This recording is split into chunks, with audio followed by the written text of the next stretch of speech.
What up, sports fans all over the world? It's your boy, Macdagiantsfan, here with my guys, Horseman, Zenith, Adam Costas. This is the Premium Takes Podcast. Let's go!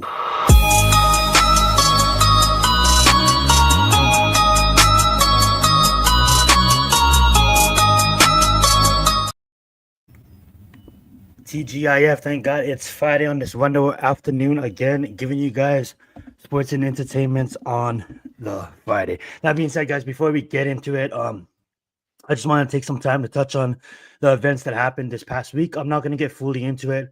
I'm just going to say that there's no place in this country for political violence. We all knew, at least we all found out, unless you were living under the rock, that Charlie Kirk has passed away this past week. We all probably seen the assassination in the palm of our hands, and it's just sad that we're living in a time. So hopefully on this Friday we can come together and get you guys outside of that world that is regular life, away from your problems, away from the evil that is in this country at the current state, and hopefully we can come together and talk sports, because that's what shows is like this is for, to distract you guys from your regular 9-to-5s, your regular lives, and then of course the regular news, which just seems so negative nowadays. So I just want to say thoughts and prayers out with Charlie and the family.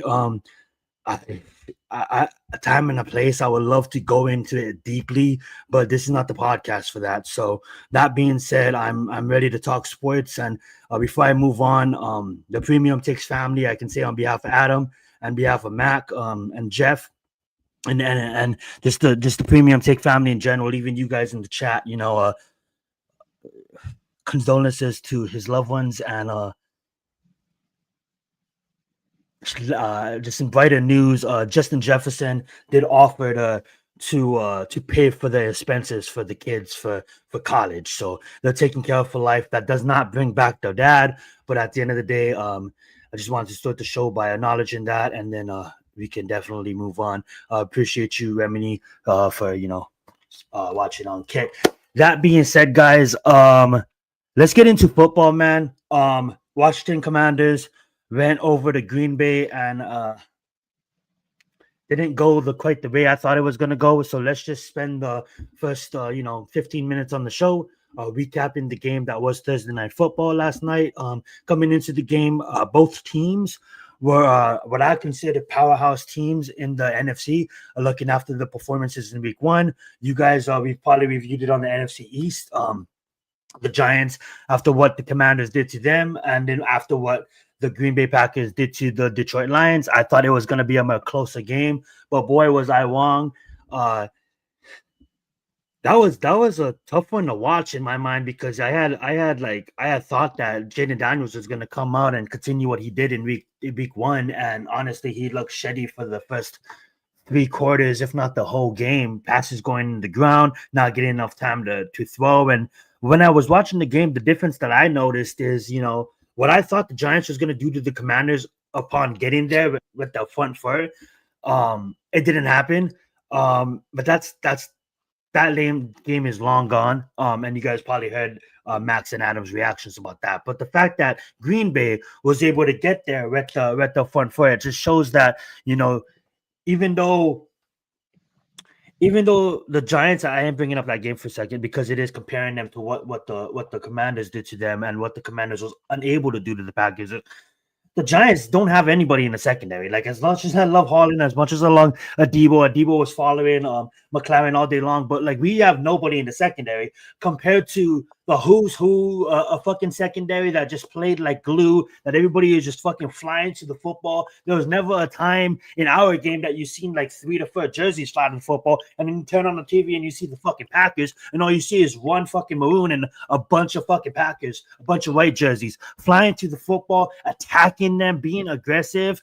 I just loved what I seen out of Green Bay, and that just shows you that like they were good before they got Michael Parsons. And Michael Parsons is just that snap of approval to be why not us?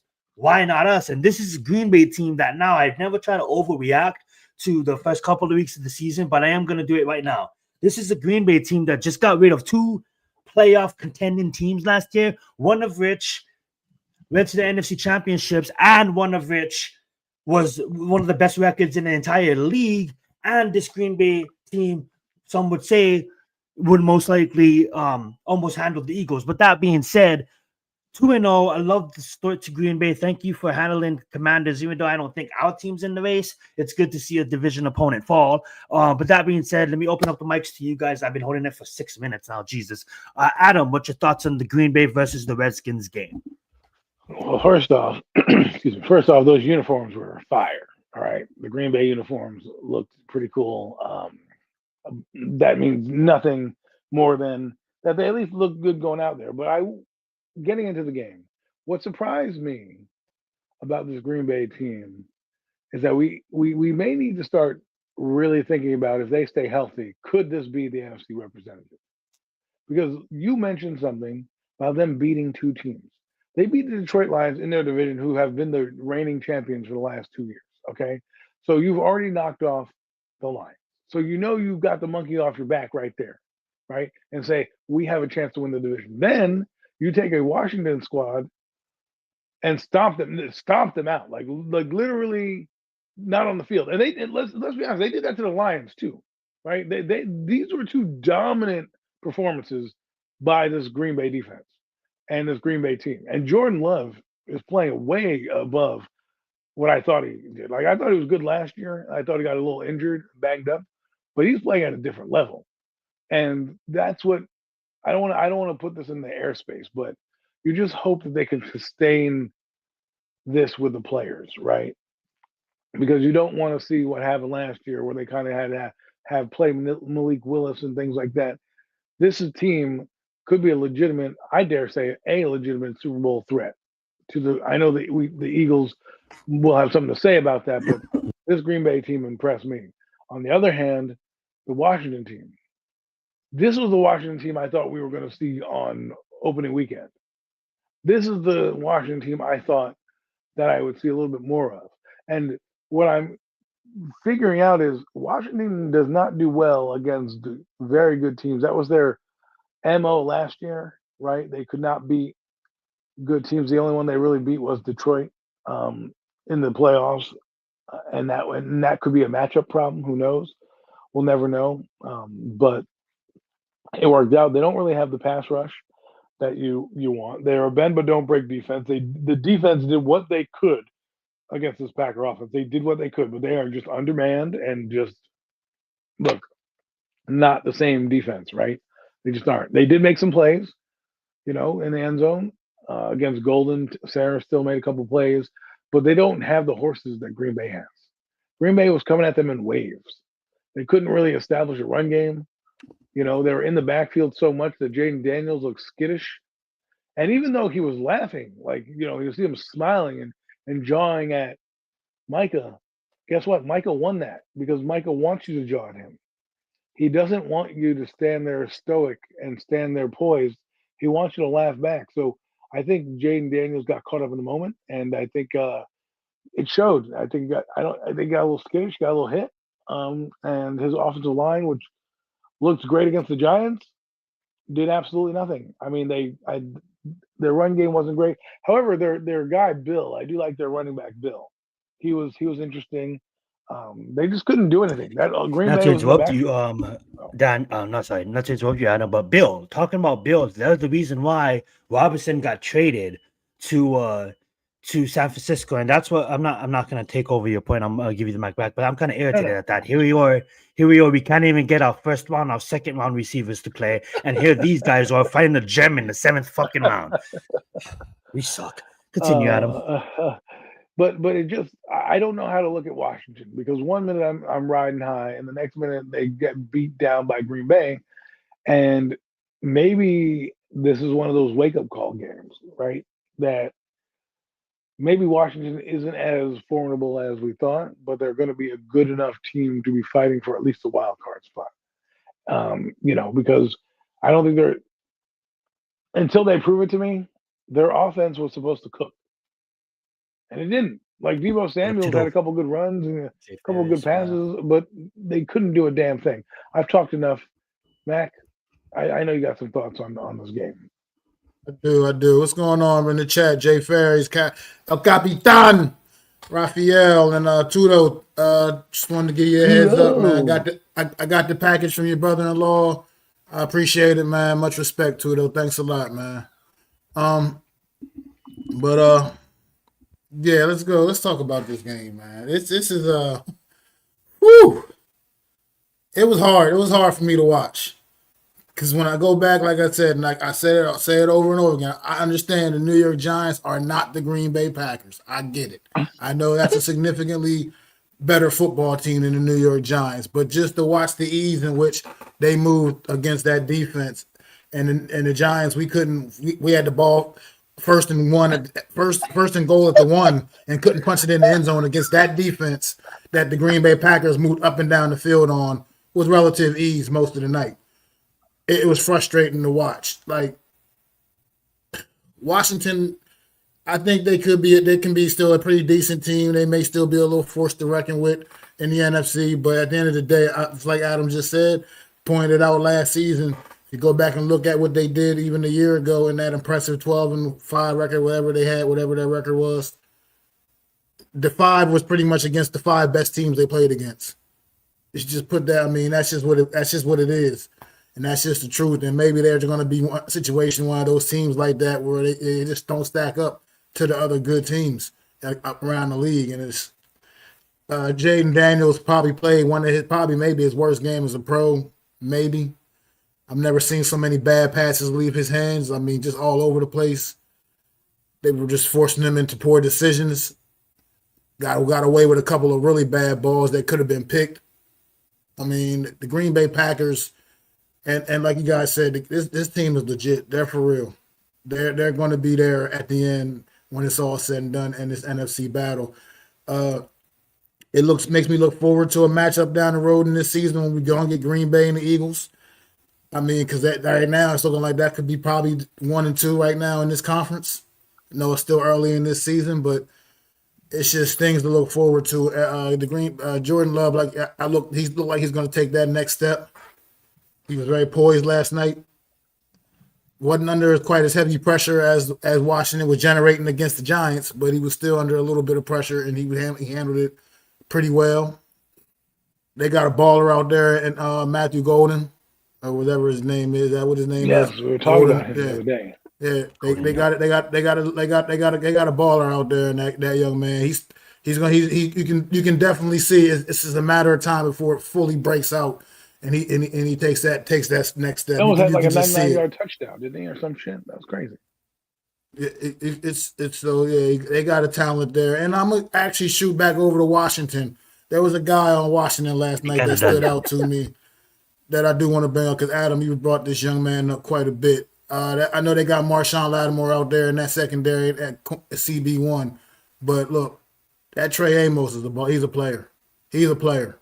That kid was making plays last night, and I just think that that's something that's looking bright. That's a little bright spot for Washington, going forward. I mean, they got a guy back there that's like he's going to be a playmaker in that secondary for them for years to come, potentially. So I do want to I just don't. Like I said, I hate trying to go back and making this about the New York Giants. I just can't help it. Being the fan that I am, but these guys, It's disappointing, man. It's hard. It's hard pill to swallow when you watch that performance last night by that same Washington Commanders team that absolutely kicked our ass on Sunday and saw them pretty much just look the way they looked last night against the Green Bay Packers. It was tough for me to watch that and had to accept the fact of how bad the New York Giants really are. That's about all I got. Well said, well said, well said. Yeah, I absolutely agree with both of you guys. It's like for Jordan Love to just march down the field easily and score a touchdown, and then to be out his number one receiver in Reed and still get it to playmakers like Ricks and Dobbs and get the new guy involved in Golden. And it's just like, and here we are, and it's like we can't even get the ball to Well, nobody. their Look, problem, their like problem. early in the game, I was gonna say early in the game that the one receiver that went down. Which one was the one that got hurt? Jalen Reed. Jalen Reed gets Jalen hurt. Reed, yeah. They get the special team guy comes in and makes a fucking internet breaking catch on the sideline, like the toe tap. The toe tap, toe drag swag, whatever they call Toe it. How the drag, youngster yeah. said, yeah, you Yeah, know what I mean. Like that's what I mean about guys stepping up and making plays. You know what I mean? That kid probably wouldn't even have played a down on offense if Reed didn't get injured. You know what I mean? But he comes in, makes the most of his opportunity immediately, making a highlight reel catch, man. That's the stuff I'm talking about. That's what real teams do, and that's how real teams are built. And Tudo, you absolutely right, man. It's this coaching that, staff. It's something. yeah. It's a disconnect Talk there, about man. that. You can't convince me that all the talent on this football team is truly that bad. It's not. It's the coach. It's something. It's a disconnect with the coaching. It's something not right there, and we need to figure out and get it fixed. As the Giants need to figure that out straight up. Well, I have a couple things to say about them in a minute, but to get back to the game that we were talking about, what's interesting to me, and I think Mac, I'll touch on Green Bay because I had a Washington point, but we were just talking about Green Bay. Green Bay's backups are playing to a championship level. What I mean by that is they don't want to let the other guy down. They know they have something special there. So when that guy went down, the other guy comes in. Like you said, he's going to make the most of his opportunities because they know they're good. They know that you don't know where this ride is going to take you. And when you have your backup players beating other team starters and making highlight reel catches in clutch moments, that's how you build a playoff professional team. The other thing I want to say about the Commanders is I think the Commanders' identity is only Jaden Daniels. Right? If Jaden Daniels doesn't play like Superman, they don't have anything. And I think that's what they tried to anticipate because I think Kirk Herbstreit mentioned it, something about Jaden Daniels having to play like Superman or something like that. And they were anticipating him playing like Superman. And what they didn't realize that the kryptonite is that if you don't have a young quarterback can still be confused, and they confused him, and they didn't have a run game, and they kind of were getting out of rhythm and out of sync, and it kind of derailed what Jaden Daniels did. And once he's derailed, the Washington Commanders are not good, right? What I mean by that is there's nobody uplifting there. They don't have a good defense that's going to say, "Hey, don't worry, kid, we got you. We'll get some turnovers for you," or things like that. They don't have a great defense like that. They have to. Their defense relies on Jaden Daniels essentially being Hercules or Superman, however you want to describe it, and scoring all the points and doing all the heroics, and then the defense doing just enough to win the game. That's what they did last year. He won a lot of those games running last second clutch catches, all that stuff. And if that doesn't happen, Washington's very ordinary. So I want to watch this going forward because if Green Bay made a blueprint to stopping Jaden Daniels, will the Commanders come down and dare I say the Cowboys jump them? Because if they look like they're vulnerable, and a team like the Cowboys, who I'm not even giving us a chance because I looked at the schedule and I already put 7 losses on us just looking at the schedule, right? And I'm just like, damn, if we lose on Sunday, you can go down the list and see where they're at. But the Cowboys, if they win on Sunday and they look at the Commanders, they may start to feel themselves and say, hey, listen, maybe we can be number 2 in this race and figure it out. So I just wanted to say, in a nutshell, Jaden Daniels is their motor. If he doesn't do anything or can't get the ball out, they're kind of screwed. That's what showed last night. That's absolutely right. I mean, like if Daniels is No, not playing, kind of like what Carolina was with Cam Newton, right? It's almost as if like Cam Newton's energy carried right, that team, and right. I absolutely agree on that point, Adam.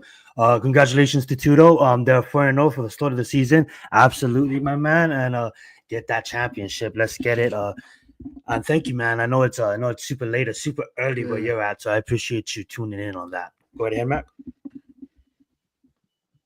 Go ahead. What? Thought you was gonna say something. Alrighty, it's all about the I'm preparation. sorry. Got you, got you. Yeah, it's all. Absolutely, guys. No, I was just, I'm just engaging with them in the chat. Oh, I love it. All right, gang. We're gonna come back to football, and I just wanted to point a couple of things out. We did make a YouTube channel dedicated to premium takes. Unfortunately, we couldn't live stream there yet because we're not at that 50 subs. It's highlighted, it's pinned in the chat. So if you guys want to go, please go subscribe to the Premium Takes podcast. There'll be clips throughout the week uploaded on that as well. As long with some other like if you ever um if we're ever Rant. missing the show or information rants and all of that, check the community boards as well. We'll be keeping that active as well. And then as soon as we got, maybe a TikTok going and stuff, I'll let you guys know on that soon. That being said, we are going to move on. This is a kind of a conversation type of show. We have certain topics that I'm going to drag us into talking about. And then after that, we're kind of just going to be mainly talking about the NFL, the Giants, and football and stuff like that. But there's a few topics that I want to get off my chest before we can get to that part of the show. College football rankings has came out. It came out last week, and then now it came out again. So let's just go over it. It came out obviously last week Sunday, but since we're Friday show, I just want to talk about it real fast. Obviously, we got Ohio State number 1, Penn State number 2, LSU moving to number 3. Oregon, Miami, Georgia, Texas. That basically rounds up the top 10 with Illinois and Notre Dame. Wondering how Notre Dame is still in top 10. No offense, Adam. Obviously they're 0-1, but just dropping from 6 to 8. I get it. They lost to number 10. So at least I mean, like Florida State is out here, doing works to Alabama being number 8, but that's for another time. We got South Carolina 2-0. Clemson still in it with 1-1. We got Oklahoma, Iowa State, and Texas A&M. Fun game this coming weekend. I believe we do have a big matchup inside the top 10. We'll get to that a little bit later. Then we got Ole Miss, South Florida. I love to see South Florida ranked because South Florida is now going against Miami. And think about what they just did. They just literally took Boise's top 25 in week 1. Then they went ahead and they beat number 13 Florida. Dude, they didn't even rank South Florida in the top 25 after they took Boise State's 25, which is ridiculous to me. Then they go and then they beat Florida, and then they're like, okay, we're gonna go respect them, but we can all tell like the AP rankings is absolutely dog shit, and it really doesn't really matter until the final 6 weeks of the season when the actually playoff rankings come out. But this whole ranking system, I just don't get. I really don't get because there's a lot of teams that shouldn't be ranked that's now ranked, and a lot of teams that's not ranked that's not going to be ranked. And I'm not really gonna waste my time being mad about it because it's really horseshit and it doesn't really matter until like I just said. But that being said, let's just continue it. We got Alabama, Utah, Texas Tech, Indiana, Michigan, Auburn, and Missouri. Obviously we got teams like Arizona State not ranked, Georgia Tech's not ranked, USC is not ranked, and that probably gives me the most pains, being that we scored the most points on offense of all of collegiate football over the last 2 weeks, but it's fine. We're gonna get there eventually. We're playing nobodies, but yeah, that's just a fun little top 25 rankings, and we can move on. Anybody have anything to say about college football before we move on? First off, I think they're going to eventually get rid of these rankings once the teams start to become general managers and semi-pro kind of leagues. You're going to have to do things differently, right? It should just be by record, as we all talk about. Now, the reason why they're probably going to keep it is because they want these bowl games and all the other bullshit that comes with, playing in the playoffs, which is fine. I get it. There's 1,000 colleges, 1 million out there. It seems like they can do so much. So it really becomes irrelevant to me if you're going to then tell me, well, the rankings don't really matter now, but when the playoffs happen, that's when they really matter. So then it's just like, all right, what do I tell my football team? Because at the end of the day, I'm trying to be the best I can be.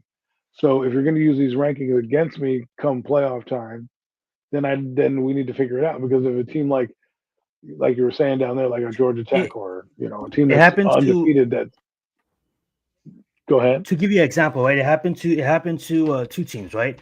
It happened to Miami and it happened Right. to South Carolina last year, right? So when the college football rankings come out, the AP means absolutely shit, like we just got done talking about. And then when Right. the AP has Miami and has South Carolina going to the college football playoffs, and then the committee's like, no, we have ASU. That's when Miami fans got mad, South Carolina fans got mad, and it's just like exactly what you said, like this whole bananas rankings. How like you said the first week of the season, how can Ohio State win the Natty and not come in number one? It's like us saying, yo, you know what? We all think that the Bills and the Ravens is going to win the Super Bowl this year, so let's rank them above the Eagles. The Right. Eagles just won the fucking. It makes no sense, right? Right. So Right. that's Now, where it's like. But that's why you have a season now, because obviously Mhm. you find whoever is the top team then, and it just makes Yes, to me it just yes, makes sense. Like, all right, you're the college, you're the top team, you're the top dog. How does it matter? Like the ranking, like the Chiefs and the in the polls to start the season are most likely 1 and 2. It's the Chiefs and then the Eagles, or Eagles Chiefs, whatever. They're Eagles, yeah, still the top 2 teams exactly, because they finished exactly. there. So when you rank the teams, you're like, all right, 1 for 32, and it shows in the draft ranking, right? Because they're the 31st and 32nd team in the draft. So to me, it's just like this doesn't make sense, because if I'm Miami, like I said, and I did this great season, I have the same record, and I scored more points, and my opponents were better, or whatever the case may be, and I'm on the outside looking in, but I believe it because the AP poll says I'm here, and it's, everyone's using it on TV and, talking about it. And then when I get to the actual fucking playoff poll, I'm sitting on my fucking thumbs going to some poinsettia because, the rankings didn't allow me to, get into the playoffs. And I just think you've got to change this. If you're going to have a playoff format, one, you're going to have to change it.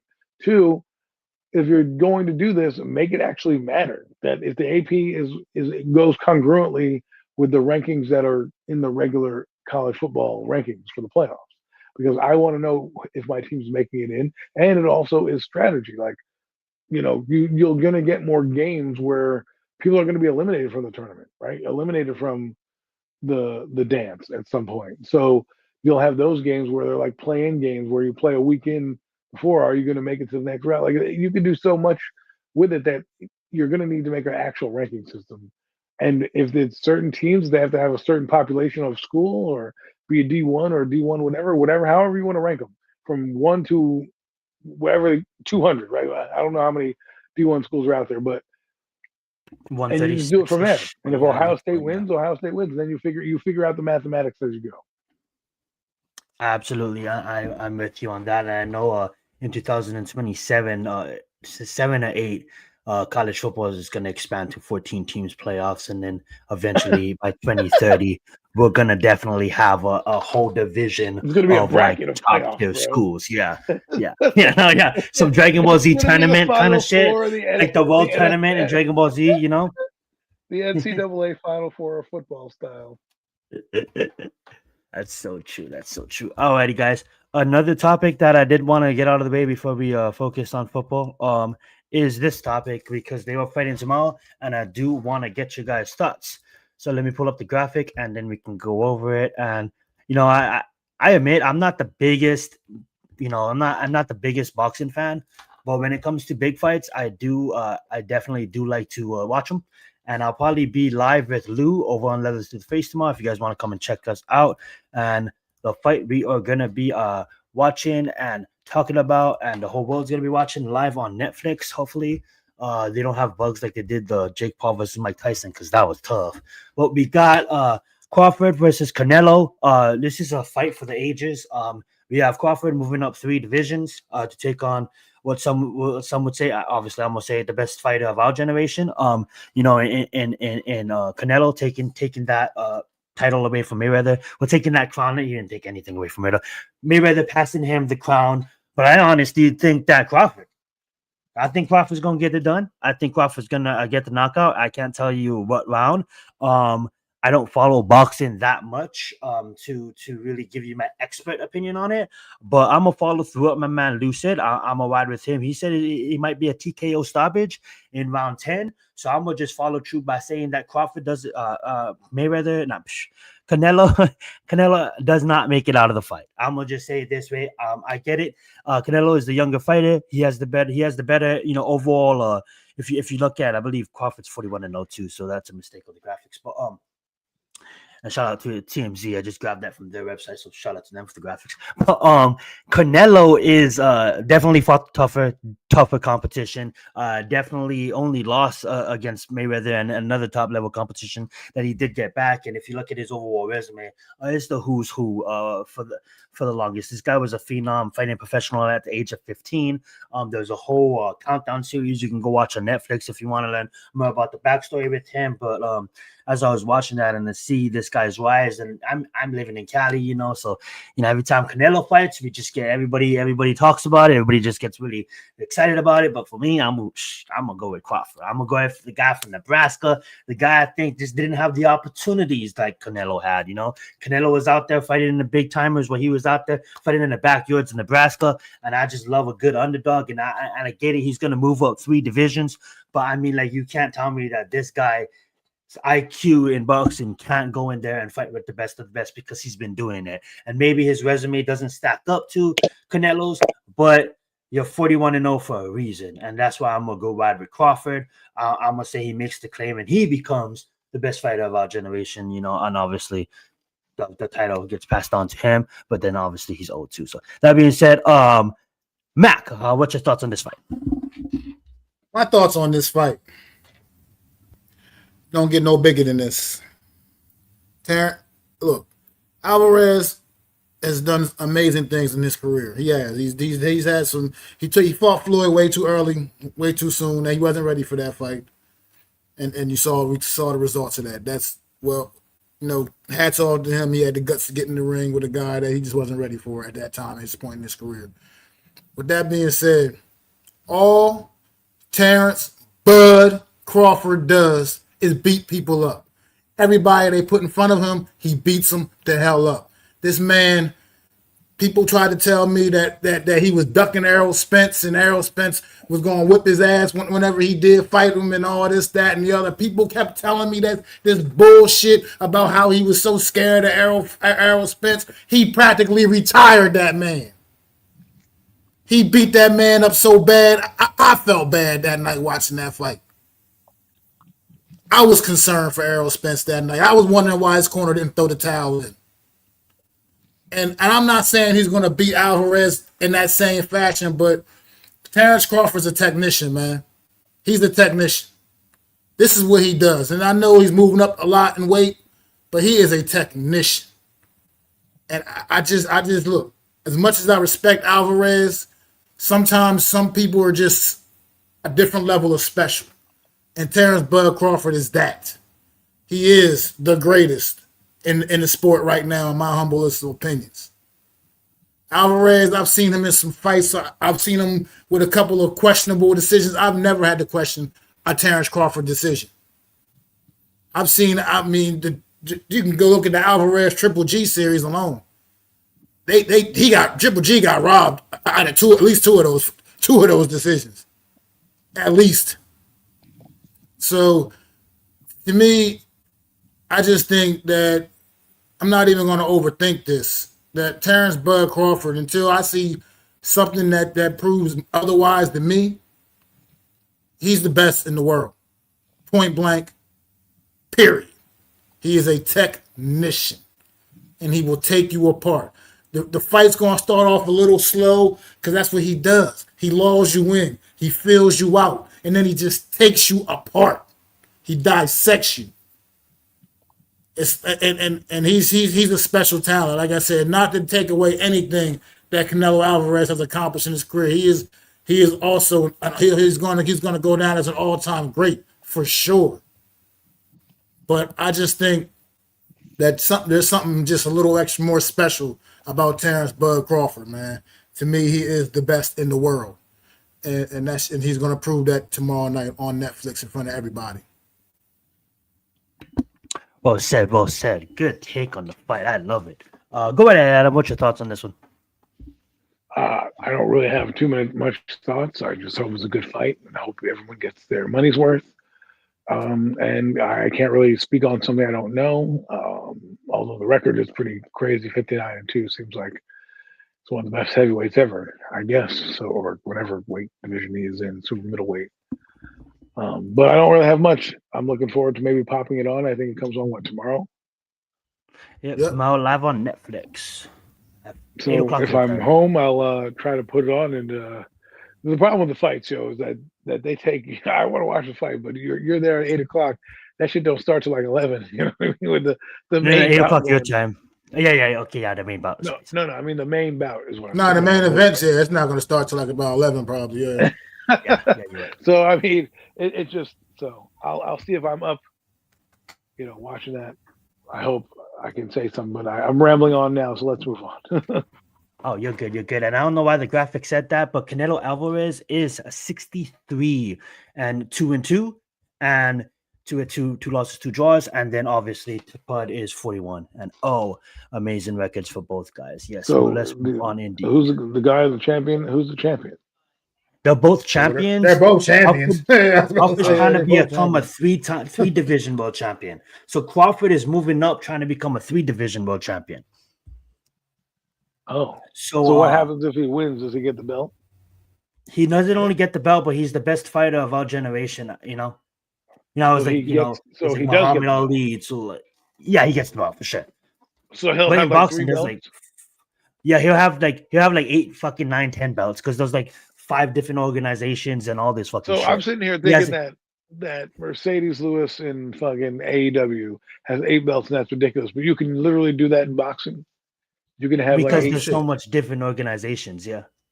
Yeah, all the different like WBA and IBF and all those different WBO and So all you that can other like shit. mix with other others. organizations, I guess. It allows for an open range of opponents, I guess, right? Because technically anybody can challenge for any one of those belts at some point.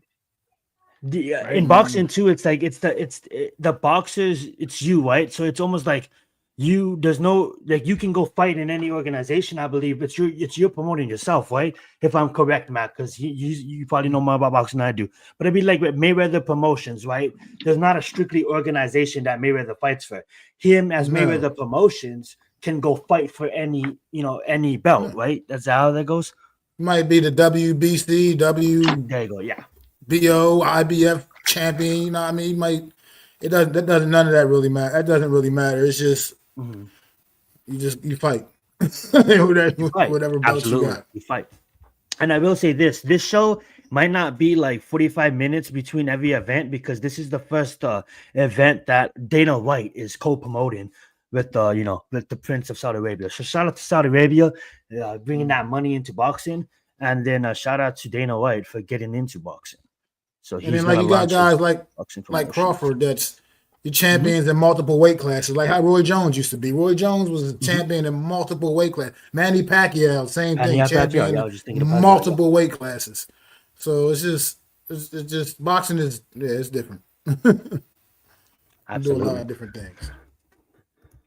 Alrighty, gang. Let's preview this upcoming slate of games. And then obviously, guys, I really didn't have the time to prepare any topics. I just wanted to touch on those. Any slate, any game this week that you guys most want to talk about, or before we get into the death of the Giants? Absolutely. Yeah, let's talk about them. Go right ahead, Matt. Absolutely. Let's talk about Super Bowl rematch. Okay. Talk about that. The Eagles versus the Chiefs. Absolutely. Let's bring that up. We'll bring up the spread. And what's your thoughts on the game? I mean, my thoughts is like I talked about on the Real Deal NFC's roundup on Wednesday. But at the end of the day, I think this is going to be a game where the Chiefs are fired up, man. They'll be fired up and ready for this one, man. Like they're at home. Yeah, they're in Kansas City, and I think they're gonna be ready to go. I mean, the Eagles embarrassed them back in February and on the biggest, grandest stage. They don't roster wise, they don't stack up to Philly. I mean, I think they know that. They probably know that they damn self. But at the end of the day, they're still a good team led by the greatest quarterback on the planet. Still, Patrick Mahomes is still that. He is still him. And I think at the end of the day, they're going to figure out a way to clip them wings a little bit, man. They're going to get some get back. They're going to come in angry. They're going to come in fired up, ready to go, and the Eagles are going to get the absolute best the Kansas City Chiefs have to offer. And I think it's going to be enough on this day, man. I'm surprised this game isn't the Sunday night game or in prime time or something. But it's in the 4 o'clock window, and it's the only 4 o'clock game, only game in the 4 o'clock window on Sunday. So I guess in a sense it is still being highlighted. You can sort of say because there will be no other game on at that time unless we get some more weird weather delays and 1 o'clock game extends into that time slot. But otherwise, yeah, the NFL, that's the only game scheduled in the 4 o'clock window is the Eagles and Chiefs on Sunday. So I say strap up, buckle up, and I'm ready for that one, man. I'm excited. I don't think we're not gonna have that same lopsided matchup we had back in the Super Bowl. I just don't foresee that happening. What's your thoughts on I believe if it I don't know if if it's legit, but I believe that they're gonna be without Isaiah Worthy and talks so Tyreek Hill is disappointed at Miami. What's your thoughts on Tyreek Hill returning to the Chiefs in season? Do you see that happening? And then Adam, let's get your thoughts on the game after he answers that. Said my thoughts on Tyreek Hill possibly returning to the Chiefs. Look, I mean, if it happens, it happens. At this point, I don't know. I mean, Tyreek Hill's had a couple of strange seasons the last couple of years, especially last year. It was like almost non-existent. I don't know. I mean, I think he's still a player, but I'm not. I mean, I don't know. I don't know the impact. I guess at the end of the day, there is still some good chemistry there. But it's been over a year. It's been over a year since they're saying he caught a pass over 33 yards, and he's starting to get just irritated with the whole coach in Miami. That's just rumors. I'm not saying it's legit, but yeah. Whatever. Get over it. They paid a lot of money. Yeah, it is. I love that. So to me, it's just whatever. If that happens, it happens. I'm not. It's hard to speculate on something that's probably not going to happen. But if it does, it does. I mean, so be it. Absolutely. I'm gonna give my take after Adam, but Adam, you can go right ahead. Well, for Tyreek Hill, he's got to worry about his legal issues first before worry about coming to another team. He's going through some stuff right now, so who knows what's going to happen if the NFL suspends him, if anything goes through. So if I'm the Chiefs, I don't need to bring that drama onto the team right now, regardless of where they stand, right? And they're probably going to get Xavier Worthy back. He went from week to day, so he probably won't play this week. So hopefully he'll be able to recover. But I saw some things in the Chiefs this year that they're not going to have a stink. Their receiving core is not going to suck entirely. Hollywood Brown was out there. I think it was Hollywood Brown.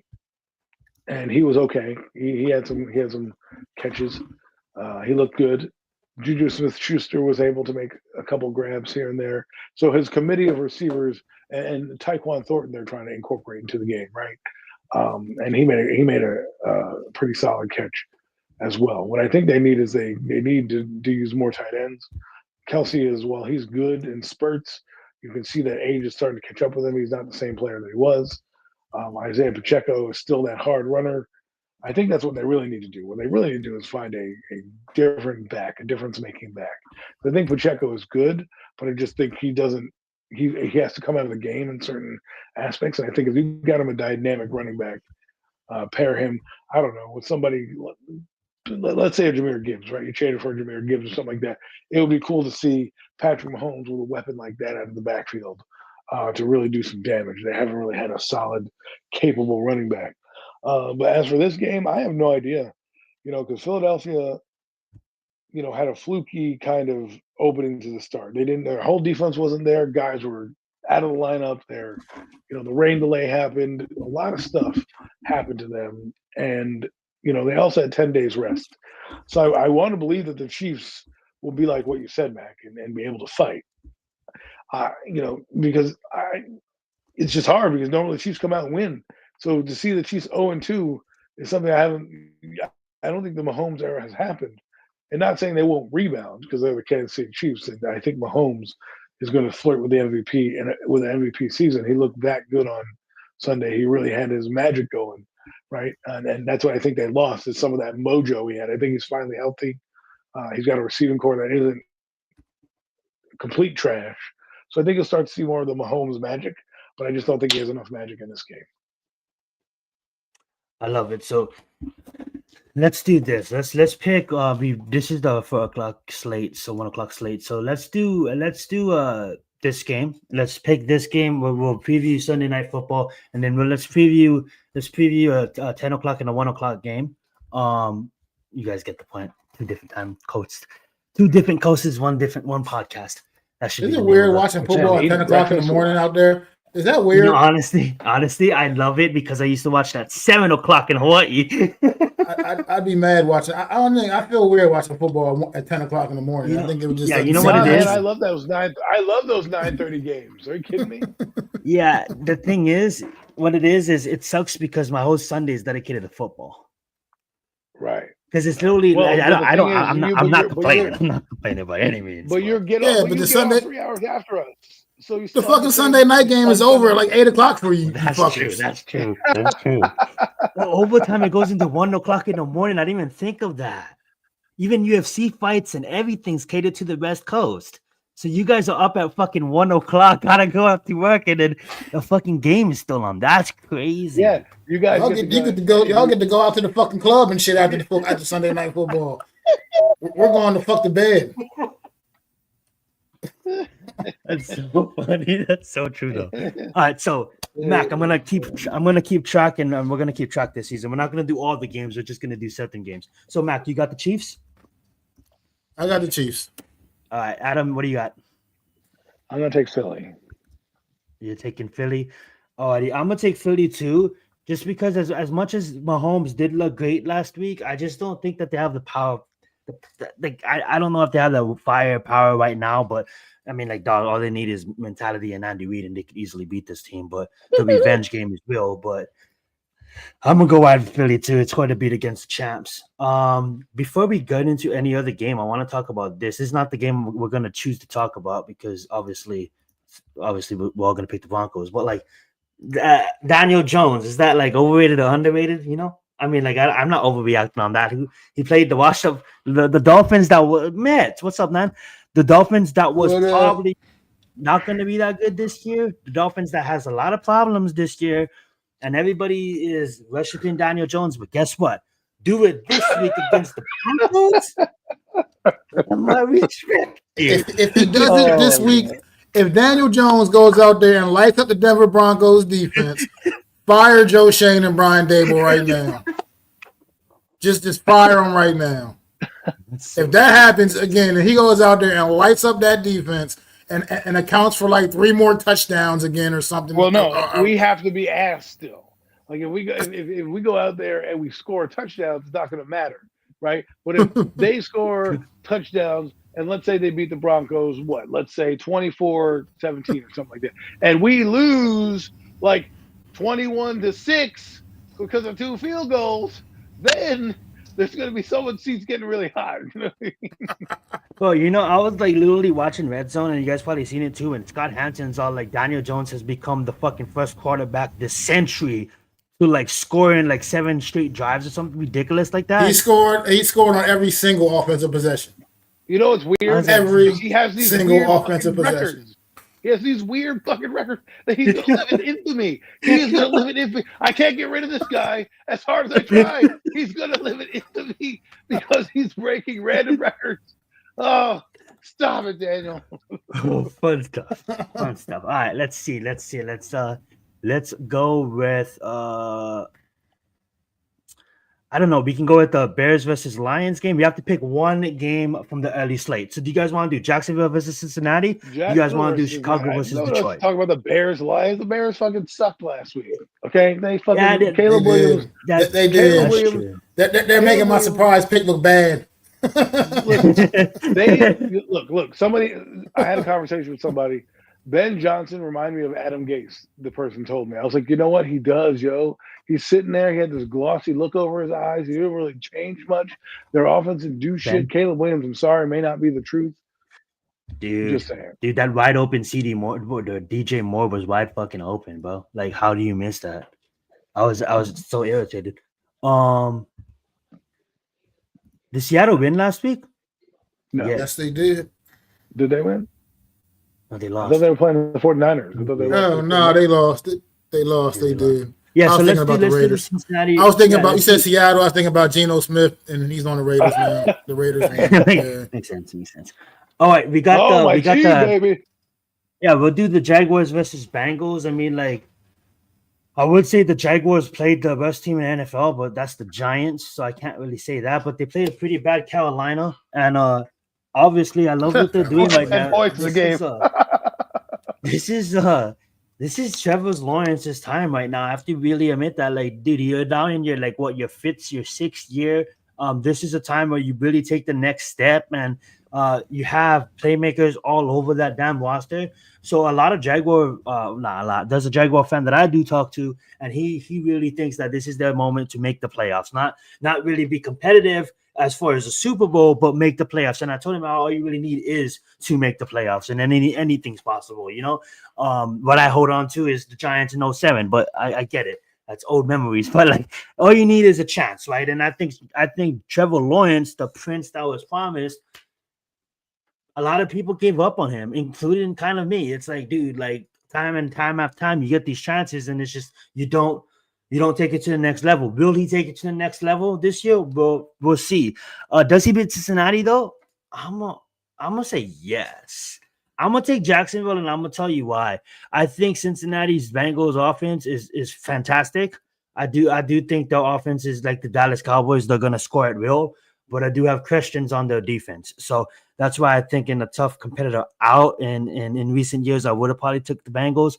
But I'm gonna go on a limb here. I'm gonna try to get one up on you guys unless any of you guys follow me with this pick. But I'm gonna take Jacksonville Jaguars. I'm gonna take Duval County to come into Cincinnati and then to upset. So what do you guys got? Adam, you go first. It's interesting you mentioned Trevor Lawrence because he was supposed to be this generational talent, and he comes in and he kind of shits the bed. You know, like I'm not saying It's he was just bad. okay. He had some It's solid just years. okay. He's a solid quarterback, right? He's a good starting quarterback. He's not great, but he's good. He's good. Like I'm like, all right. I'm not like if the Giants had Trevor Lawrence, I'm not gonna be like, oh man, great, we have Trevor Lawrence. We're like, I would be like, we at least have a decent quarterback. Now, how decent will he be? We'll find out. We, sometimes after year 6, you're just who you are, man. Like you are who you are, right? He's going into year 5. He's not a flashy guy. He runs. Maybe he'll elevate himself with these weapons now if he stays healthy. Maybe he'll be the guy that they hope because if he does play up to the level that they hope that he plays up to, this Jaguar team should be fighting with, the top team in the South with Texans. They should be nipping at their heels at least. And last year or 2 years ago, they were that nipping at their heels. Last year, obviously, it fell apart. So we'll see if the Liam Cohen effect is real and Trevor Lawrence steps up. This is the game to prove it in. You're on the road against what you just said was a meager defense. With that being said, I'm taking the Bengals because Joe Cool, man, they have no, Travis Hunter is going to get burned on both sides of the ball. I just think, they're going in a hostile environment. The Bengals haven't had a good start to their season in a while, and to get to 2-0 would really, really kind of give that team confidence. And I know a lot of people talked about the defense last year. I mean, they didn't give up that many points to the Browns. I know it's the Browns offense, but let's see how they do against the Jaguars before we start to write this defense off because they don't have to be great. They just have to be good enough because the Bengals offense is going to bail you out sometimes. So I'm going with the Bengals. Well said. Go ahead, Mac. Taking Cincinnati as well. I just think Joe Burrow is the difference maker in this game. I think that's what it comes down to. I think he's the better quarterback. I think he's got the better weapons on that side of the football. And I hear everything you're saying about their defense. But like Adam just said, their defense just has to be good enough. When you got a quarterback like Joe Burrow, defense just needs to be good enough, and make just enough plays. I think they'll be able to get that done and at home against an average Jacksonville's team led to me what I consider an average quarterback in Trevor Lawrence. He's not bad, like you said, but he's definitely not great either. He's just he's good. He's a competent quarterback, but he's not the guy everybody thought he was supposed to be. He's he's like coming into this league. He just hasn't turned out to be that. And at this point, that he is what he is. At this, if he hasn't taken that step yet, he's not going to take that step. I don't feel like that's just what it is. He's just going to be what he's going to be. He'll be solid for his career. He'll be a competent starter for some X amount of years and just go right off into the sunset somewhere. But I think Joe Burrow's a difference maker in this game, and I think he's going to be hitting Jamar Chase and T. Higgins and whoever else they got on offense, and it's going to be just one of them days for Joe Cool, man, and Joe Burrow in Cincinnati. I think they get this done. Well said, well said. Alrighty, gang. Let's do the final game of the slate on Sunday, and then we can talk about just other topics if you guys want, or any other games if you guys see it. All right, let's do Sunday Night Football. We got the Atlanta Falcons going against the Minnesota Vikings. Absolutely wonderful performance from JJ. Definitely first 3 quarters look like shit. But Kevin, when you have an elite head coach and you can scheme something up real fast, and you have a quarterback that it bends but don't breaks, and he can just stay focused and go in there and become the only rookie quarterback in his first start in the NFL to lead his team back down by 10 points in the fourth quarter. Amazing to watch. A lot of rippings that the Minnesota Vikings is going to throw at you. Their defense needs some work, but who doesn't? Who's the judge? You know what I'm saying? As far as the Falcons go, did like what I did see, in that battle against Tampa and that division opponent. Do I see the Vikings losing 2 in a row? Yeah, I do it. I'm gonna just take the Falcons. I'm gonna take the Falcons because I like the Falcons better and I like their uniform better. Sorry, that's the only reason why I take the Falcons. It's my own point, but I'm gonna stand on that. Go ahead, Adam. Oh, Mac, you go first this one. Oh, well, all right. Look, trying to go back and forth between you guys. Go right ahead. I like Minnesota here at home. Battle of 2 quarterbacks that could have been New York Giants, but we decided not to pick them. All right. I had to just say it. I couldn't help it, but I had to say that. Michael Penix. Do you see JJ now, motherfuckers? No, I'm just joking. JJ McCarthy, he got off to a rough start last week, but it's not how you start, it's how you finish. And he finished that game last week. And he finished it with poise, and he was just delivering darts. So I'm going with Minnesota here. I just think something about Atlanta, man. It's just I just can't trust that football team. Can't trust them, man. You want to believe they that they're on that right path and everything's going to go right, and they just always let you down, man. They're just good for those heartbreaking losses. I think this will be a good competitive game, man, but I just think Minnesota's going to end up getting the best of them in the end, man. I just like what they bring to the table a little more consistent, and I just think they're going to get it done, man. Atlanta just always has a way of letting you down, so I just can't pick them. Well said, and I do want to correct myself. I said Minnesota's going to go 0-2. They won last week, so they'll go 1-1. Atlanta will be 1-1 after the game too, hopefully. Go right ahead, Mac. Go right ahead, Adam. I think Minnesota is going to win. They're going to be in their building off an emotional comeback from behind a divisional opponent. Let's hope that they didn't use too much energy on that comeback, but it seemed like the Vikings were getting better as the game went on, and the Bears were unraveling as the team. So, and I think J.J. McCarthy proved why he's a winner. Like we talk about Jalen Hurts being a winner, J.J. McCarthy's a winner. They don't let situations bother them. They might not have the gaudy stats, but they have the gene that they need the most. When the game is on the line, that's when I'm going to play my best. And that's what he did. And he came through when they needed him to come through, and he made plays and scored and ran a guy over for a touchdown. Like, he was their emotional spark plug. And the defense helped him out and said, hey, kid, we're going to keep fighting for you because we know and we believe, we see in practice what you got. And that's what a young quarterback does for a team. Right? We talk about a certain situation with our team, and we have a guy who goes to the podium after getting his ass kicked and goes, hey, we played a great game. Like, what? No. You want to see a little fire and a little desire. So, with that being said, Kevin O'Connell is a phenomenal coach. Like he outcoached Ben Johnson the other night, and I was sitting there thinking to myself at the end of the game sequence. Well, if he kicks it into the end zone here, it's going to be a touchback, and then they'll have the 2-minute warning and the 2 seconds. He didn't. Kevin O'Connell outthought all of us, or most of us, and the guy ran it out, even though he was 5 yards deep in the end zone, to preserve that timeout and force the Bears to call a timeout. Yeah, when like he's looked at Kevin Conner, and Kevin Conner's like, "No, come out, right, come right, out, exactly, come out." exactly. Yeah. Because the head coach is like, "Look at me. I'm going to take this moment on to win the game for you. Follow my instructions." This is what remember.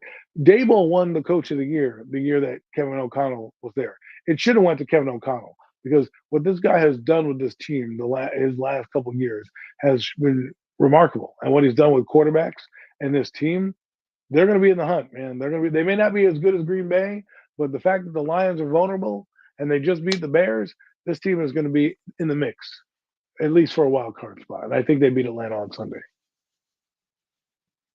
Yeah, I love it. Kevin O'Connor definitely has my respect for what he was able to do with Sam. So I marked you down. So we're gonna do this every week, guys, and we're gonna keep track, and we're gonna we break it down at every individual premium takes, and then we'll just add it to the total score. So if we did every single game, it'll be like a lot of scores, but we'll just do the English has left the chat. That being said, Mac, you picked Kansas City, Bengals, and Minnesota. Adam, you picked Philly, Bengals, and Minnesota. And then I picked Philly, Jags, and Falcons.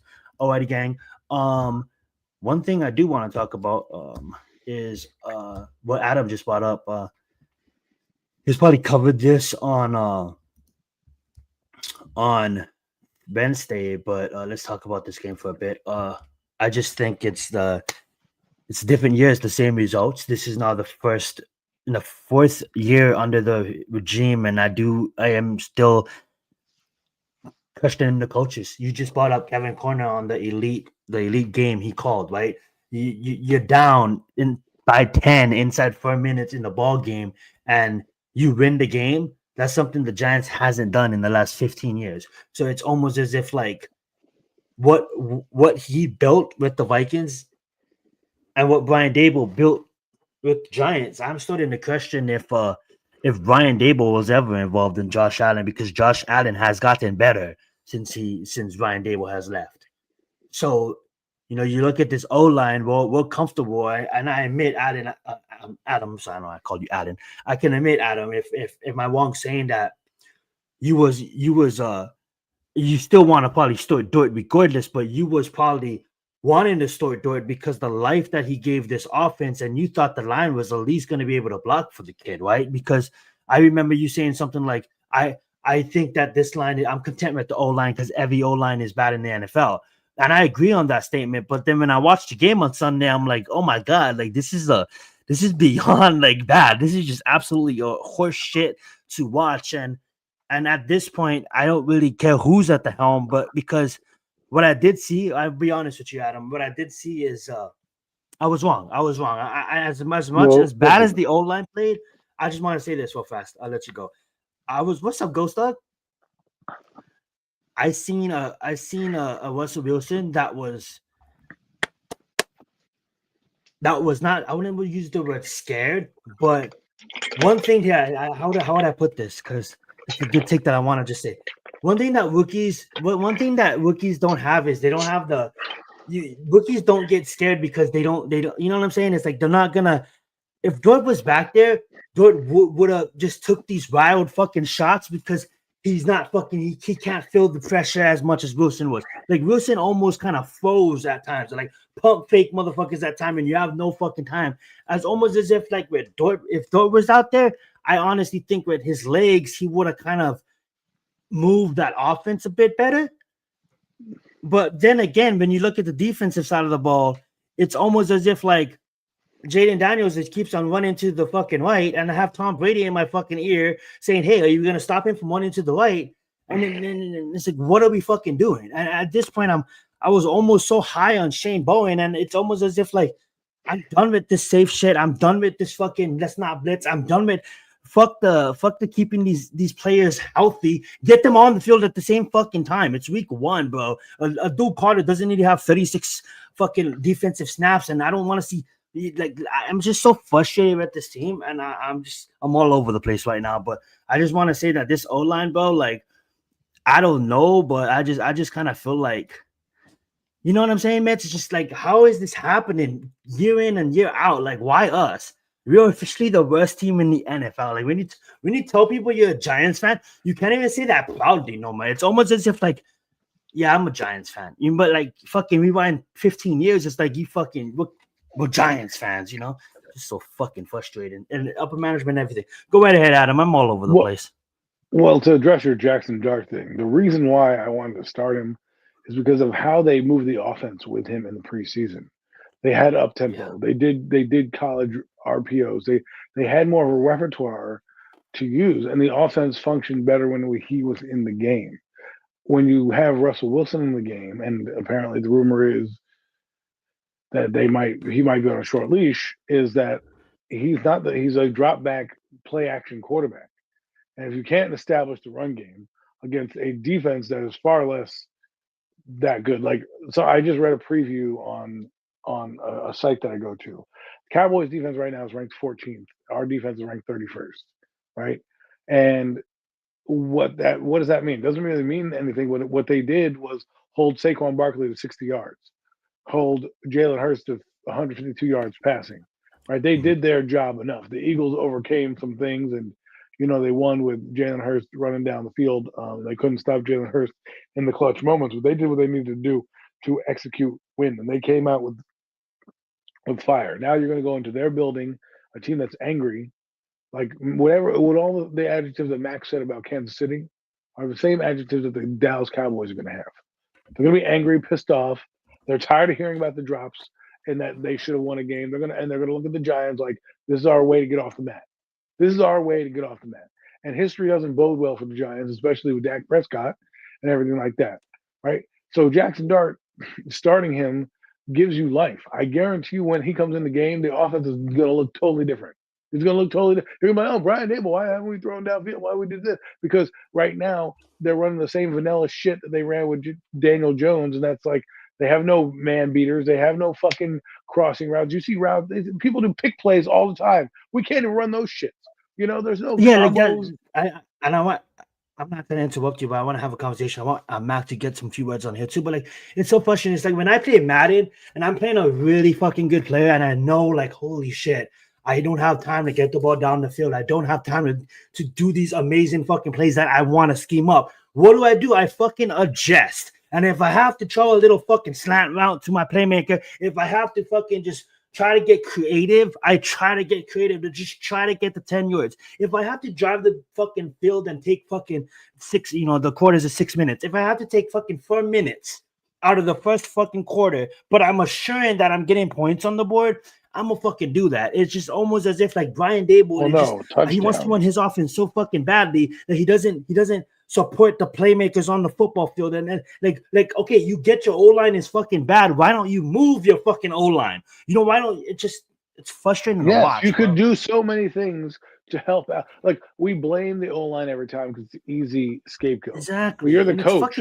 How about figure it out? Do max protection. Do move your quarterback to the right, to the left. Oh, wait, your quarterback can't do that? Then get him out of the game.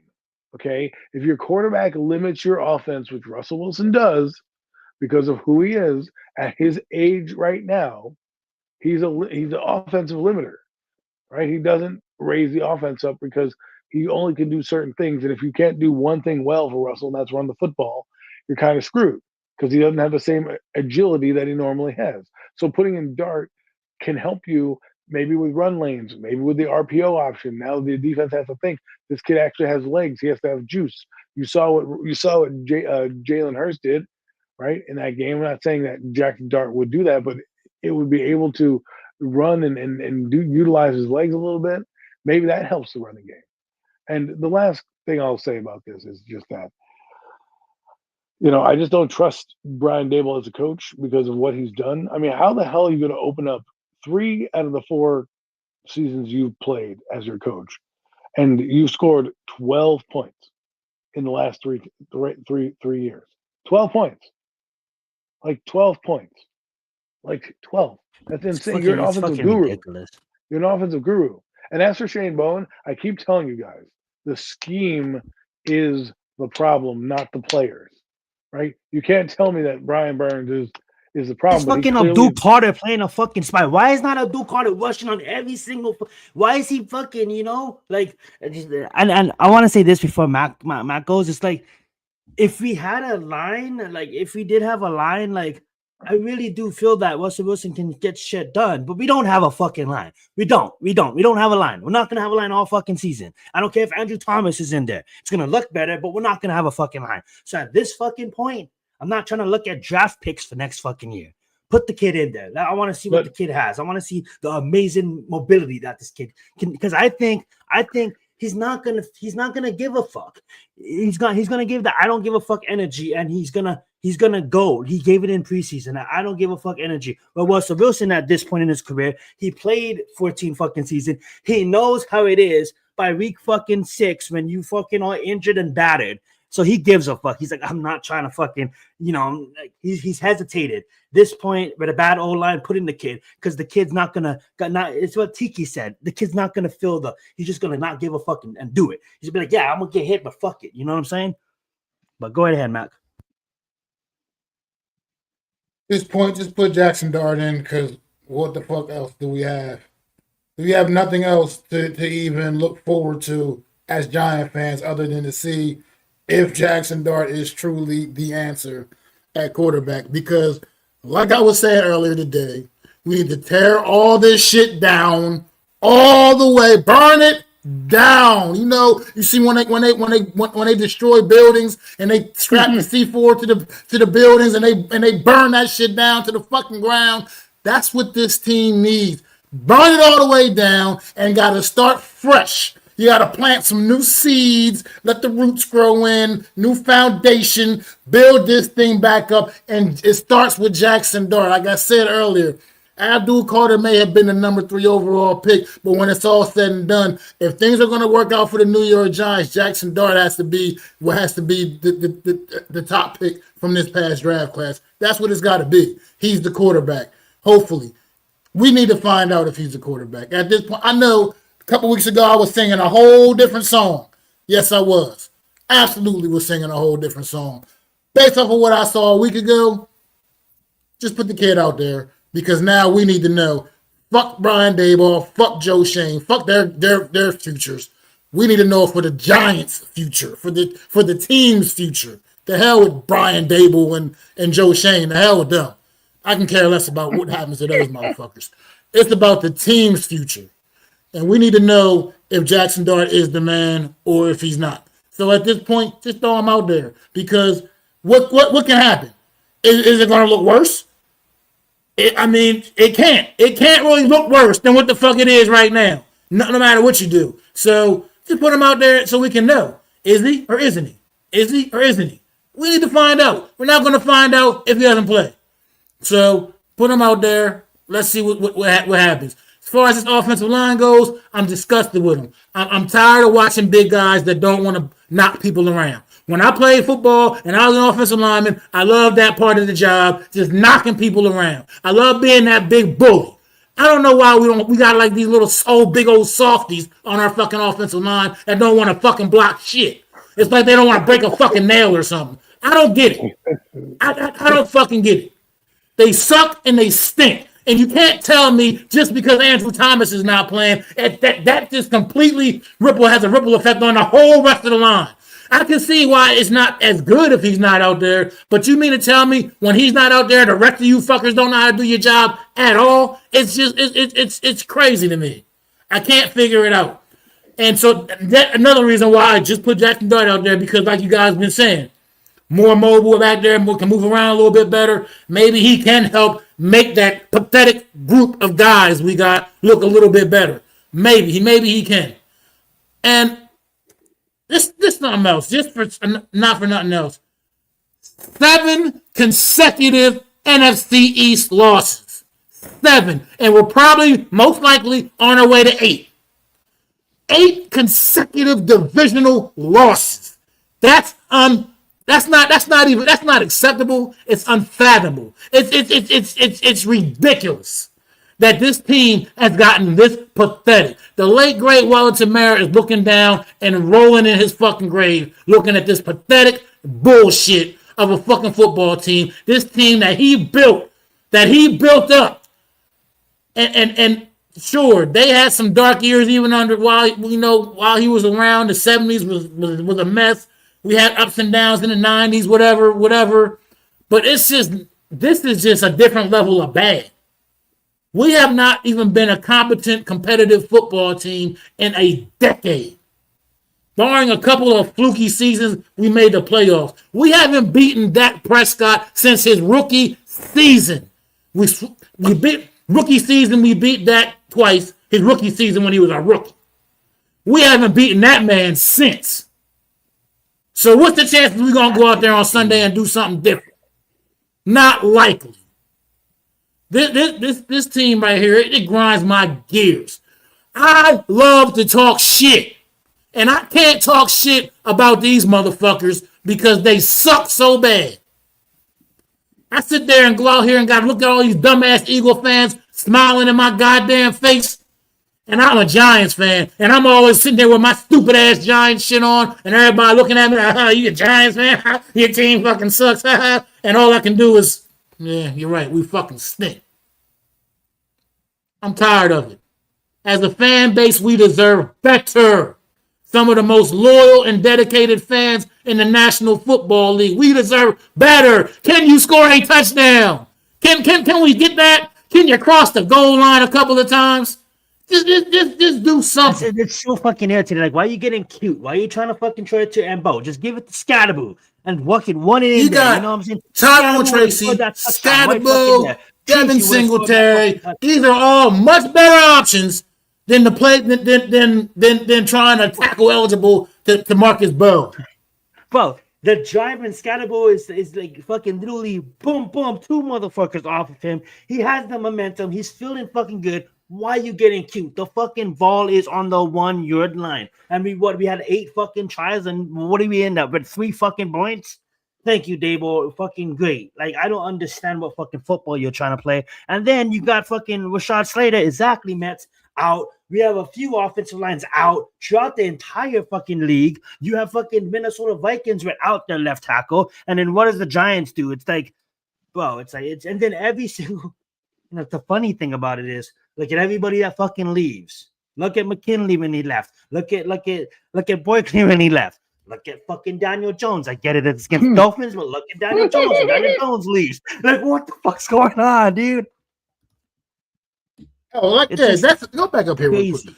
Nick, just go Nick. If we don't bring a center in this motherfucker from somewhere, go to I don't care where you got. Go to fucking Walmart and find a big fucking motherfucker that can snap the goddamn ball between his legs. That actually wants to block somebody. Because JMS ain't it. He's not it. I'm tired of watching that fucking guy. He sucks. I'm sorry. He might be a nice fucking guy. He fucking sucks though. He sucks at playing this game at this level. He sucks at going up against good defensive tackles, and guess what? The Cowboys have some decent defensive tackles. Kenny Clark is going to manhandle that guy. And if they get penetration, if the Cowboys get penetration with their front four, the game is going to be over for the Giants. Because I look at the Cowboys front four a little bit better than the Commanders, and the Commanders have their way with us. And they're going to come in now with Eberflus, who turned it on against that Eagle team and shut them out in the second half. They scored 3 points in the second half, that team. We scored 6. That means we might score 3 points the entire game. Actually, honestly, the back that I would put in is Scatterboo. So yeah, I was just gonna say this, just because on that drive he had something on that drive. Yes, it's negative yards, but on that drive, it's on the one. You already see this guy bang two. So obviously they know you're gonna run the ball, so they stack the box. But everybody knows fucking the Eagles are gonna win the ball. Hey, guess what? It works. So can we just take a page out of their fucking book for once and just maybe do a fucking just like every other team can move the ball 1 fucking yard, We have fucking Aaron Rodgers out here looking like fucking prime Aaron fucking Rodgers, and then we have us looking like us. It's just so that it's embarrassing. Look, And Scatterbo is a he's not the Yeah, fastest. He's not the fastest guy. not the fastest at He's all. right. He's not a game breaker. He's not going to be breaking off 60, 70 yard runs at this He's level gonna most get you. He's likely. gonna move the chain. But he's going to get those tough yards. And Yeah. like I said, if the offensive line can just even make a crack, you know what I mean? That's part of what was derailing the run game. Like I said, I don't necessarily put that so much on Tracy Singletary or Scatterbo, honestly. Offensive lines, you got to give them something. I mean, you got to give them something to run into. You know what I mean? You're giving them nothing. They're getting the fucking snap, they're getting the handoff, and the whole damn defense is already in the backfield. I mean, Saquon Barkley struggled to run the football behind this offensive line. I mean, it is what it is. I mean, he's phenomenal. He's phenomenal talent. So it's just like, so to me, the run game right now is more of a reflection of the poor offensive line than anything else. Because that to me is just, you can only do what you can do. They get the fucking handoff and the fucking whole defense is already in the backfield. There's not much they can fucking do. I mean, it just is what it is. It's just what it is. And I mean, I'm just going to be honest. You know what irritates me too, Mac, and then I get it. I mean, like, I'm not gonna say he sucks and it's a terrible pick just yet. I do like what he did against Texas, and we'll see. But you know what irritates me the most, Nets, and you guys is the fact that, like, you know, I'm giving Joe Shane all these compliments about, like, yeah, you know, you bring in Holland, you bring in Adebo, but just to sit up there and be comfortable, just be comfortable with this O-line and not try to bring in any level of competition. Just be like, yeah, we'll just be comfortable with it. It's like the comfortability. They brought in James Hudson. You know, it's just so irritating. It's like he has this. Joe Shane carries himself like he already won a championship when he didn't win shit. To be comfortable, that's what I don't like. I heard a motherfucker talk to him recently. Oh yeah, you know who that motherfucker was? Daniel fucking Jones on Pat McAfee Monday fucking morning. Okay. And Pat McAfee asked, Daniel Jones said nothing about Brian fucking Dable. But what Pat McAfee asked Daniel Jones is what did they do to prepare you, right? So he talked about Vikings, and he talked about the Vikings staff, and he talked about Kevin, and he talked about how elite Kevin was in the preparation of the game plan. He had every single backup plan, and he's like, that's what I learned the most on the Vikings is the preparation, the amount of time they took preparing for the game each week. You know what that told me? That told me that fucking he went from a fucking baloney show, which is the New York Giants, to fucking the Minnesota Vikings, where he can sit on Pat McAfee and give Kevin O'Connor praise and not even fucking mention Brian fucking Dable.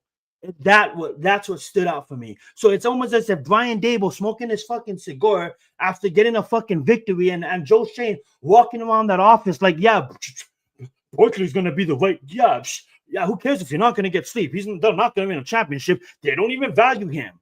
These guys are walking around the building like they won something. What the fuck did you guys win? Why are you guys acting like you guys are comfortable? You guys always need to be uncomfortable, because the people that is uncomfortable are the elite coaches that win the fucking games. You don't think that Mike Tomlin is fucking staying up, trying to put his team in every situation possible to win these fucking games and have 18 years of success without missing the playoffs? Andy Reid, Pete Carroll, all these other elite coaches in the fucking National Football Leagues, and here we are at this fat fuck that wears his fucking sunglasses. It's fucking irritating, man. Well, you know, start looking for a new coach. I don't know where he's coming from, but like Max said, if Dart needs to start, because we want to see who we got. Because if the next coaching staff comes in and evaluates Dart and says he's not our guy, they need to know so they can either move on or keep him depending on how they feel. I believe they should get rid of both Joe Shane and Brian Dable, only for the fact that they came in as a package deal. You kept them as a package deal. They should leave as a package deal. Okay, I don't care if you have to start a new GM and whatnot in the whole process. If you're going to blow the whole thing up like Max says, I want them both gone. Because let's be honest, Joe Shane hasn't helped this team, right? We talk about the bad coaching, but he's brought in, like you said, soft players. Runyon was not that good in Green Bay. There's a reason why Green Bay got rid of him. Evan Neal, your first overall pick, is a healthy scratch.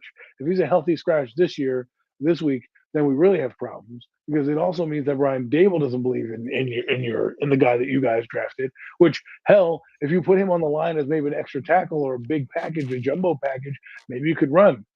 The thing about Daniel Jones saying about Kevin O'Connell, that's the difference between good coaches and bad. A guy who has 3 different game plans as opposed to one. A guy who hasn't fired his defense. He fired his defensive coordinator because his defense sucked. And he got a defense coordinator, and look, his defense fucking great. And he can take any quarterback and make him look spectacular.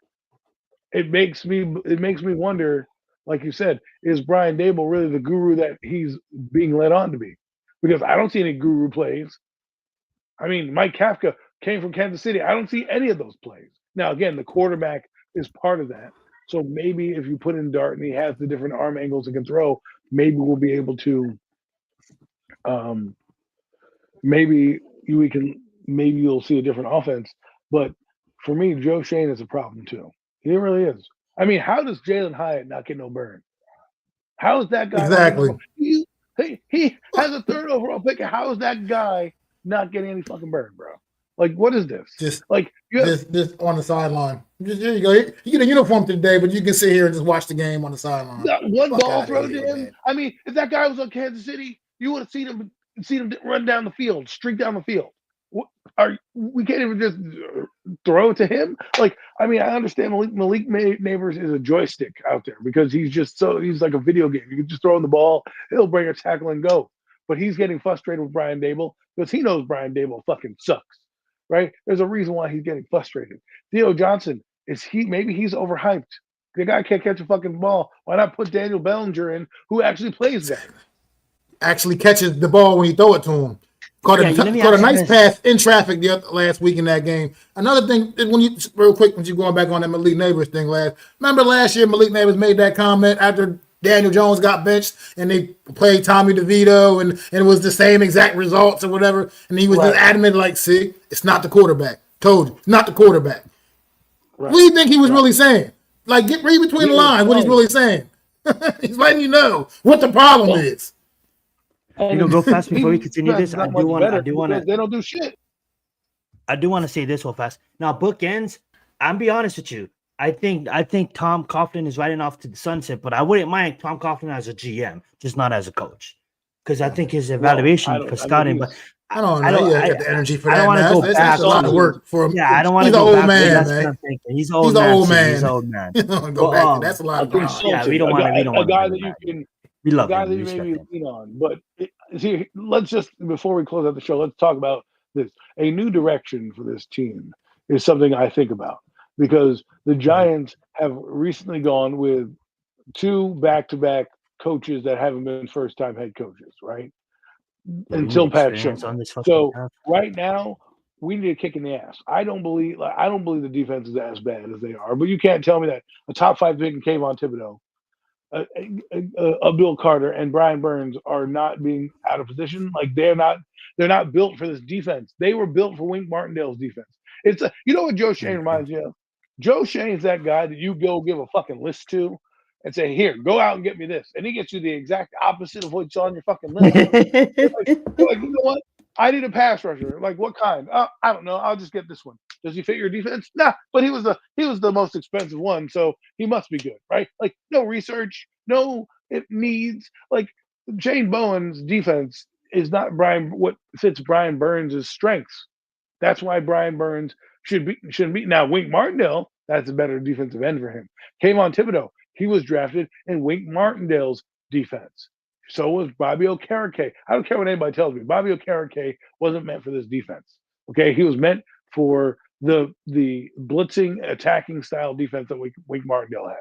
Right? Then you bring in Bill Carter, thinking that he's going to be Micah Parsons, and what are you doing? Instead of rushing the passer like he should, he's out here going to be playing middle linebacker on fucking Sunday. Are you kidding me? What are we doing here? You think the Cowboys aren't going to hear you say, well, we might put him at middle linebacker? If I'm fucking Brian Schottenheimer and I get that feed and, one of my interns telling me, well, did you hear what Shane Bowen said? And I said, if that motherfucker's out there, I hope he's against George Pickens because I'm going to fucking mismatch the fuck out of that guy. okay, up and down the field, taking a matchup away. Like, this is what I'm talking about. And what I want to see in this game, I think this game is huge for the Giants. The Cowboys, I don't think are going to lose, but what I mean by huge for the Giants is if he comes out and the team struggles and he doesn't pull, like, I need them to go down the field opening drive and score a touchdown. If they're 3 and out opening drive, I want to see Jackson Dart. I want to see, I don't care. I need an opening drive score. If I don't, I want to fire everybody because at this point, they should have been fired last year. I don't know how you survive 3-14. You have to pick your quarterback and then say, you know what? That was a great idea. That's a great idea. You know, and now you're wondering what the results were. Everyone told me in the preseason it was going to be great. Well, the problem with the preseason is a vanilla coach looks great against vanilla defenses because he can out scheme everybody. But when they actually turn up the fucking heat, he can't do a goddamn thing. You're telling me this guy? I mean, I just this team look beyond the X's and O's. The one thing I'll say, this team looks soft. They don't. When Austin Eckler runs you over, Michael McFadden, you're soft. I'm sorry. That guy doesn't even block on blitz pickup. And sorry that Austin Eckler getting injured, but in week 1, he broke Michael McFadden's leg or whatever, or damn near. And I knew at that point in the game, we were done. When I saw Austin Eckler, a guy who doesn't run nobody over, run you over, I knew that the heart was gone. Yeah, it's like it's embarrassing. There's no heart, there's no effort. Like Matt talked about, he used to play offensive line. We can't even like get any pool, nothing. It's just pathetic. Our offensive run rankings would be like in the lower 40s if there was to rank us in this past game, and they probably did. Right now, we're the 32nd ranked offense. We're 28th overall. There you go. In offense, there you we're go. 32nd in scoring points, obviously, in the league, which is terrible.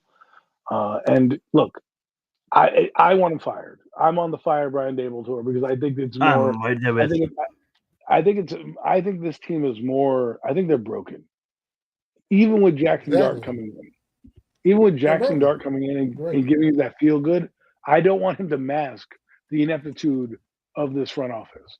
I don't want him to come out and play his heart out, win us a couple games, show us he's got the moxie that he can actually play, and they're like, oh, let's run it back a fucking 5th year with these fucking bums. No. Now I'm putting Brian Dable on the you need to win certain games and look good watch. If they get embarrassed on Sunday, I'm gonna tell you right now they'll probably go 0-4 at least until they hit the Saints, who I don't even know at that point. You know, I was gonna say the Saints looked better than us last week. They looked better. They looked better than we did last week. I mean, they played the Cardinals tough. First-time head coach. And that's what I'm worried about. I'll land the plane here. I'm worried about this team because beyond the X's and O's, they don't look like they give a shit to play out there. There was nobody banging no helmets. Everybody's like, I got to review the tape. Everybody deflects the actual blame or accountability for anything. Everyone's like, the only one that's accountable for himself is Malik Neighbors. And we don't want him to be accountable because he's going to be called a hothead or whatever other words are going to be thrown at him because of how they are going to look at it. But at the end of the day, to me, I don't need the coach to tell me, hey, why did you guys stink? Oh, I got to review the tape. No, motherfucker. Get up there and say, I called a bad fucking game. I was the reason we lost. I shouldn't have called this. I should have done that. We should have blitzed more. We should have done something. Oh, I got to review the tape. And then you come back the next day and your quarterback who's setting the tone is over there like a clown at a fucking birthday party. Hey, kids, you want these balloon animals? Don't worry, we didn't lose. Like, give me a break. This is why I want Dart in the game. He gives me that emotion. He gives me that accountability. He's going to call people out. Did you see what happened to him on the preseason game? When he got taken out the fucking game, he was pissed off. He was angry. He was like, get me back in the game. His competitive spirit is what I want to see. I don't want to see a guy who's a clown go up on the podium and tell me that everything's okay when it's clearly not. Russell Wilson, I'm talking to you, Mr. Unlimited.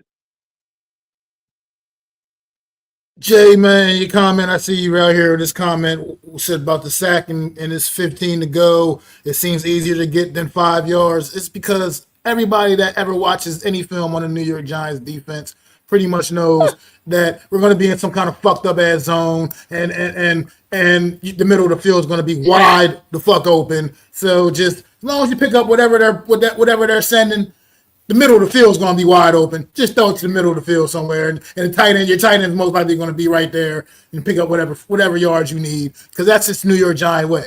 I don't understand why the middle of the field is always wide open. I don't understand why we can't stop the run.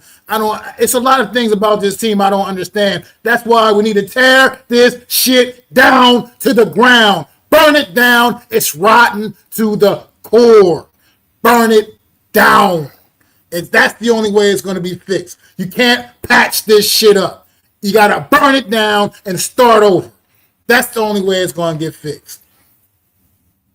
Absolutely. That's absolutely fact, because I'm not trying to watch basketball in October and then think about our coaches of the next football team in September. By the way, guys, 2025 New York Giants, season will be over before Thanksgiving again. That's the road we're going down. Yeah. Shit's nuts, bro.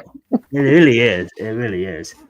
Like, we need some kind of savior at this point. You know what I'm saying? Like, it But if needs he to be loses to the Cowboys, Mac's right. He's got to be fired. 0-8 in the division the last two seasons. Yep. Staring at honestly, probably. And then after this, our next two divisional games after that are the two against the Eagles, and with two games against the Eagles within 3 weeks. So what's that going to be? 0-10 in the division. 0-10 in the division. Give me a break. Get embarrassed, leave his ass in Dallas, just promote Kafka for the sake of the team, and put in Dort and promote. Leave that, but we gotta promote someone. You can't give it both of them. We're gonna promote Shane. We're gonna promote our quarterback coach, head coach, and then you know what? Fuck it. Me and Mac, you can be the defensive coordinator. I'll be the fucking offensive coordinator. Zion, you can be the special teams coordinator. I guarantee we coach a better game than these motherfuckers. Jeez. I guarantee we'll find better fucking talent if we host camps like the Eagles did back in the 1930s to wall talent on the streets and fucking block better than this O-line. All this talent. You can't get Remember to the quarterback. What is that? Mark Wahlberg movie? Invincible? Oh my God. I can't believe it. I'm just thinking about the Commanders game, and I'm thinking about this game, and I'm just like, I don't see a path to victory. It might fucking be 38-3 at halftime. God. We are getting ready to absolutely. How do you have Wando Robinson fucking injured on this team? This fucking bum is out with an ankle injury right now. What is happening? They go into the game not injured. They come out and have the laundry list of injuries in 5 seconds. We played one season and we have 10 guys on the fucking injury list already. Yeah. Ooh. It's insane. You know some teams they give 6.5 for the spread and shit. We are is the Giants gonna score more than 6.5 points the entire game? That's you know what I'm saying? It's just it's sad at this point. Dable could be fired midseason. I hope so. Here's the only thing about that is I'm just not sure John Mara has the balls to fire on midseason. The only reason why he fired Wackadoo was because he benched Eli. I mean, that was just he said, "Motherfucker, you benched my quarterback. You're out of here, bitch." But other than that, I just don't know. I just don't know if he'd fire if he fires Dable on midseason. Fucking Joe Shane and Brian Dable when they got rid of fucking Daniel Jones. You all fucking should have been shagging balls. And the fucking they should have got rid of him right there.